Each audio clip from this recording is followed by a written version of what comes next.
Cool के कुंड। इस जगह को जितना हमने समझा उतना हम उलझते गए। आखिर क्या था ये?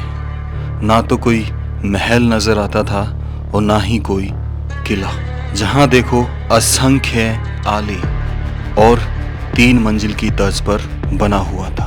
हर मंजिल पर 3 कमरे। आखिर ये इतने सारे आले किसके लिए बनाए गए थे? क्या महत्व था हर दीवार पर इन आलों का, हर कमरे के अंदर इन आलों का? क्या ये इबादत या पूजा के लिए बनाए गए थे? भगवान की स्तुति करने के लिए कोई जगह थी ये जो हमसे छूट रही थी? तो चलिए जानते हैं इसके रहस्य को और समझने की कोशिश करते हैं इसके इतिहास को।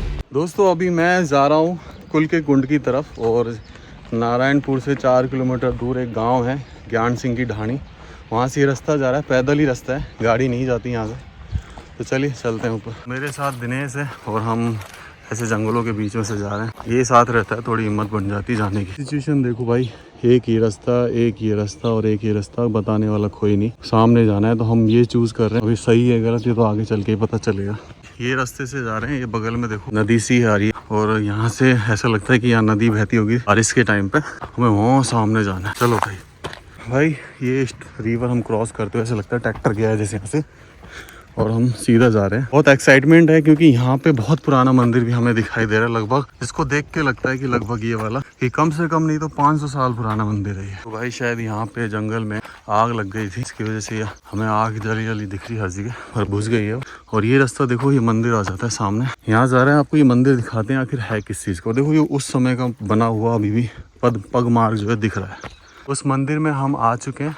ये मंदिर है भव्य। आप देखेंगे इस मंदिर के अंदर की आपको चीजें दिखाता हूँ। देखो मंदिर पूरी तरीके से टूट चुका है। अभी अंदर चल के मैं दिखाता हूँ यहाँ पे कि आखिर यहाँ कुछ बचा हुआ है शेष। तो अब जैसे ये शेष, ये आप देख रहे हो, ये जो गड्ढा खोदा गया है, ये खोदने का कारण सिर्फ और सिर्फ खजाने की तलाश है और कुछ नहीं। और ये सामने खाली जगह है, यहाँ पे शायद तस्वीर लगी हुई है या शीशा है अंदर, मिरर है अंदर। तो ये सब बचा है यहाँ पे। और गुम्बद देखो किस तरीके से बना हुआ है। और अब आपको यहाँ की बावड़ी दिखाता हूँ। इस प्राचीन मंदिर के बगल में थे 2 प्राचीन कुंड। उन्हें देखकर लगता था कि जैसे एक महिलाओं के लिए बनाया गया था और एक पुरुषों के लिए। बीच में थी एक दीवार जिसमें स्नान कर कर इस मंदिर में स्थित उस समय के देवी देवताओं के दर्शन किए जा सके और स्तुति किए जा सके। और अभी हमें जाना था उस विचित्र जगह पर जो हमारी समझ से बाहर थी और हमने उसे आज तक नहीं देखा था। ये था वो रास्ता जो हमें पहाड़ों के बीच में से, और ये वो जगह थी जहाँ से कभी नदी गई होगी। बरसात के दिनों में यहाँ अवश्य पानी रहता होगा। इन पहाड़ों पे चढ़ना उतना ही मुश्किल, बड़ी मुश्किल से जैसे तैसे हम इसके प्रवेश द्वार पर पहुँचे और हमें नजर आए वो बड़े बड़े विशाल पत्थर जिनसे इसकी दीवार बनाई गई थी। आखिर इनको उठाना ही मुश्किल है, जचा कर रख कर कैसे किया होगा उन्होंने इस दीवार का निर्माण। फिर नज़र आता है वो किला कूल के कुंड, जिसे यहाँ के लोग बोलते हैं कूल शहर का महल बोल लीजिए, जहाँ शुरुआत होती है असंख्य आलों से। गेट पर थे 4 और ऊपर की तरफ हमने जब आला देखा तो हमें मुगल कालीन आला नजर आया। इसके अंदर ही हम प्रवेश करते हुए देखा हर तरफ कमरे में सिर्फ आले ही आले थे और ऊपर गुंबद बड़ी विचित्र तरीके से बना हुआ था जो कि जर्जर हो चुका था, मानो बस गिरने ही वाला था, जिसपे ना कोई लैंटर था ना कोई किसी चीज़ का सपोर्ट दिया गया था।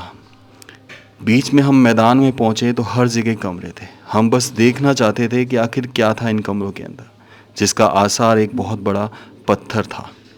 जैसे ही हम अंदर घुसे तो हमें नज़र आया तहखाना, जो कि कभी उस समय का सीक्रेट कक्ष या ध्यान केंद्र, अगर इसे स्तुति की जगह माने तो अवश्य रहा होगा। नीचे जाने की हिम्मत नहीं हुई क्योंकि नीचे सिर्फ हमें नज़र आ रही थी खंडरता और जानवरों का होना महसूस हो रहा था। लेकिन इस कमरे में हर तरफ अनगिनत आले, और यही कमरा नहीं, ये तो सिर्फ शुरुआत थी। ऐसे यहाँ पर 12 कमरे बने हुए थे और हर कमरे को हमने जांचा परखा तो सिर्फ नज़र आया एक ही चीज़ कि शायद ये किसी देवता का स्थल था, यहाँ शायद कोई देवता यहाँ रहते थे। जैसे हम कमरे में घुसते तो हर जगह खुदाई मिलती, यानी कि कुछ लालची लोगों ने खजाने के चक्कर में इसको खोद डाला और क्या मिला? सिर्फ बर्बरता, इस प्राचीन जगह की बर्बरता। ये वो आला जिससे ये पूरा शहर दिखाई देता था, या फिर कहें खिड़की आज के टाइम की। फिर हमने ध्यान से चारों तरफ देखा तो हर दीवार पर न जाने कितने आले, अगर गिनने जाओ तो गिनती पूरी नहीं होगी, लेकिन शायद गिनती खत्म हो जाएगी। क्या था? क्या आप में से कोई बता सकता है इस जगह के बारे में? आखिर इस विचित्र जगह को क्यों बनाया गया था?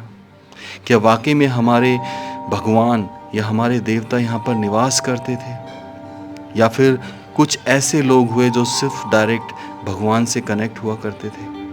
ऊपर जब दूसरी मंजिल पे गए तो सेम चीज़ हमें दिखाई दी, जो कि टूट चुकी थी। अब जाने का रास्ता